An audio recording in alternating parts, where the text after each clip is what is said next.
राधे राधे, जय माता दी, जय हिंद। फैमिली सब्जेक्ट हमारे लिए बहुत इम्पोर्टेंट है और मुझे बहुत खुशी होती है इनके बारे में बोलने में, क्योंकि हमारी भी बहुत बड़ी फैमिली है। तो जो घर में प्रॉब्लम्स आती हैं, फैमिली में प्रॉब्लम्स आती हैं, उनके बारे में थोड़ा सा हम बताना चाहेंगे कि जो हमारा परिवार होता है वो हमारा एक शरीर का अंग होता है। जितना हम दिल से अपने अंगों से प्यार करते हैं, हाथ में दर्द हो तो आंखें रोती हैं, ऐसे ही हमारे परिवार में अगर कोई तकलीफ़ हो तो हमें परेशानी होती है। लेकिन उसका भी एक रूल है कि अगर आपका कोई भी अंग ख़राब हो रहा है तो उसको आप पहले तो बहुत उसका जो आप ट्रीटमेंट ले सकते हो लेना चाहिए, ज़्यादा से ज़्यादा लेना चाहिए, जो कर सकते हो करना चाहिए, अच्छे से अच्छा करना चाहिए। लेकिन अगर वो अंग सही नहीं हो रहा है तो डॉक्टर एक ही ऑप्शन बोलता है, क्या, कि इसको हटा दो, नहीं तो आपके जान पे खतरा है। तो हम क्या करते हैं, नहीं हटाते हैं क्या? और ये हटाने का मतलब ये नहीं है कि हमें उनसे अलग होना है। शारीरिक तौर पे आप रहो, अपना परिवार मत छोड़ो, लेकिन मन से थोड़ा सा कम कर दो। जब आप मन से कम कर दोगे तो आपकी तकलीफ़ें बहुत कम हो जाएंगी, क्योंकि जो तकलीफ़ें होती हैं वो दिल से ही जुड़ी होती हैं। अगर हमें कोई बुरा लगता है, अच्छा लगता है तो दिल से ही लगता है। जब थोड़ी सी भी अगर उन्हें परेशानी होती तो हमें भी होती है। थोड़ा सा टाइट बनो, थोड़ा सा अपने आप को मजबूत बनाओ, अगर आप प्यार चाहते हो तो। और नहीं चाहते हो तो आप जो करना चाहो वो कर सकते हो। लेकिन जो हमारा अनुभव है वो यही कहता है कि प्रेम दो, सब कुछ दो, समय दो, धन दो अगर आपके पास है तो। लेकिन अगर कोई आपको ना समझे, आपसे फिर भी दुर्व्यवहार कर रहा हो, या आपकी कोई अच्छे काम में भी चाल चल रहा हो, कोई अच्छे शुद्ध प्रेम में भी चाल चल रहा हो, छल कर रहा हो, तो उसके लिए एक ही ऑप्शन है, उसको थोड़ा सा दूरी बनाओ। उसके साथ करो कुछ मत, करने वाला तो ऊपर बैठा है बाबा, वही करेगा जो करना है, लेकिन तुम थोड़ा सा डिस्टेंस लो। अगर ऐसा कर पाए तो अपना भी जीवन सुरक्षित कर पाओगे और अपने परिवार का भी कर पाओगे।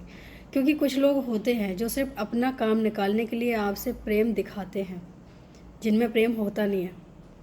क्योंकि प्रेम होना और दिखाना बहुत अलग चीज़ है। जो दिखाने वाले होते हैं वो समय निकलते ही आपसे दूरियां बनाना शुरू कर देते हैं, और हम क्या करते हैं, हम उनसे दिल से जुड़े हैं इसलिए दूरियां नहीं बना पाते हैं, और दूरियां नहीं बनती हैं, यही हमारी समस्याओं का कारण बनता है। क्योंकि उनका तो निकल गया टाइम, उन्हें लगा कि हमारी ज़रूरत पूरी हो गया, हमें इनका क्या करना। लेकिन हम क्या सोचते हैं, अरे ये तो हमारे परिवार के हैं, हम इनको कैसे छोड़ सकते हैं, इनसे हम अलग कैसे हो सकते हैं। तो ये तो दोनों को बनता है ना, कि हमें कैसे करना चाहिए। अगर दोनों सोचेंगे तो ही परिवार इकट्ठा रहेगा। तो इसके लिए ज़रूरी है, अगर एक छोड़ रहा है, एक स्पेस मांग रहा है, तो उस जगह हमें भी स्पेस देना चाहिए।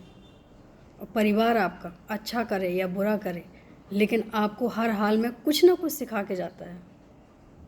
अगर कोई बुरा भी कर रहा है तो वो सीख दे रहा है आपको कि हर किसी पे विश्वास मत करो। देखो हमारे जैसे भी लोग हैं जो काम निकलने के बाद अलग कर देते हैं, छोड़ देते हैं।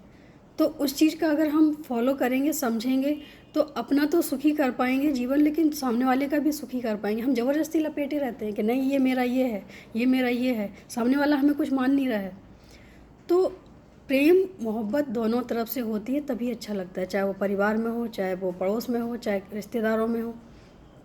कई बार हमें फेंक दिया जाता है निकाल के, हमारे जो उनका काम निकल गया तो हमें फेंक दिया। तो इसका मतलब ये नहीं है कि हम डूब जाएं। पानी में फेंका है तो डूबने का ये मतलब है ही नहीं कि हम डूब जाएं। हमें तैरना आना चाहिए, हमें अपने तरीके से रहना चाहिए। पानी का बहाव, समय का बहाव तेज है तो उसके साथ बह के आगे अपनी मंजिल बनाओ, कुछ तो कुछ रास्ता निकालो। अगर हम उसी में ही फंसे रहेंगे, कुआं में ही फंसे रहेंगे, कुआं से बाहर ही नहीं आएंगे और ना आने की कोशिश करेंगे तो क्या होगा? आप कब तक तैर सकते हो एक कुएं में?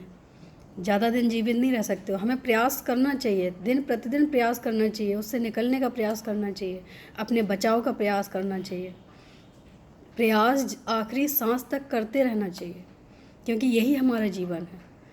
और ऐसा नहीं है कि किसी एक के साथ होता है, ये शायद सभी के साथ होता है। तो इसमें कोई ज़्यादा दुख मानने की ज़रूरत है ही नहीं, क्योंकि सभी के साथ हो रहा है। बस फ़र्क ये है कि कोई सामने ला के रखता है, कोई अंदर ही अंदर रखता है। तो इससे ज़रूरी ये है कि अगर सामने वाला स्पेस चाह रहा है, रिश्ता कोई भी हो, तो उसको थोड़ा सा स्पेस दे दो। क्योंकि अगर आप स्पेस दोगे और उसको पता चलेगा कि हाँ इसने हमें थोड़ा सा छोड़ रखा है या हमसे बात करना कम कर दी है या कुछ भी ऐसा लगे, तो हो सकता है कि कुछ समय बाद वो कुछ समझे। और अगर हम उसके पीछे ही पड़े रहेंगे, पीछे ही पड़े रहेंगे, अपना प्रेम दिखाते रहेंगे, तो वो कभी नहीं सुधरने वाला।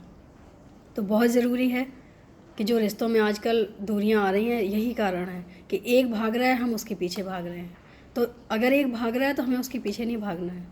अपने आप को कंट्रोल करो, समय लगेगा, हो सब जाता है। ऐसा कोई भी काम नहीं है जो हम करना चाहें और हो ना।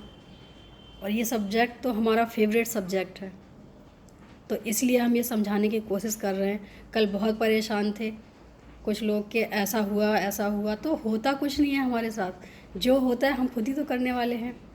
हम सामने वाले को इतना प्रेम देते हैं कि हम उनको प्रेम देते खुद ही अंधे हो जाते हैं कि सामने वाला, हम दे तो रहे हैं प्रेम, लेकिन सामने वाला ले भी रहा है क्या नहीं। उसने तो ज़रूरत ख़त्म होने के बाद हमें छोड़ दिया, लेकिन हम फिर भी दिए जा रहे हैं। जब हमें ज़रूरत नहीं होगी किसी चीज़ की तो हम क्यों लेंगे। तो ये बहुत ज़रूरी है कि सामने वाले की सोच कैसी है, वो हमारे बारे में क्या सोचता है। अगर वो चाहता है कि थोड़ा सा स्पेस हो तो मतलब हो, तभी प्रेम बरकरार रहेगा, वरना कुछ ना कुछ तो ऐसा होता ही रहेगा जिससे आपको तकलीफ़ हो। तो अपना दिल थोड़ा सा टाइट करो। रिश्तों में सुधार ला सकते हो तो ज़रूर लाओ, नहीं ला सकते हो तो थोड़ा सा स्पेस कर लो, बस इतना ही काफ़ी है। आपकी ज़िंदगी सुधर जाएगी, आपसे जुड़े लोगों में के चेहरों में मुस्कान आ जाएगी। जो आप परेशान हो, परेशानियाँ अपने आप दूर हो जाएंगी। भगवान पे भरोसा करो, अपने कर्मों पे भरोसा करो। हमारे जो मैन होते हैं, भगवान से भी ज़्यादा ज़रूरी अगर कुछ है तो हमारे कर्म हैं। अगर हमें अपने कर्मों पे विश्वास है कि हमने अच्छा किया है तो अच्छा ही होगा। ये जो हम पीछे करके आए हैं शायद उसकी वजह से गलत हो रहा है, तो कोई बात नहीं, उसको भी हंस के सहो और आगे इंतज़ार करो कि हम अच्छा से अच्छा करें और हमारे साथ भी अच्छा हो। आज के लिए इतना ही, कल फिर कुछ देखते हैं। कन्हैया हर घड़ी मुझको तुम्हारी याद आती है, हमें कितना रुलाती है, तुम्हारी याद आती है। राधे राधे, जय माता दी, जय हिंद।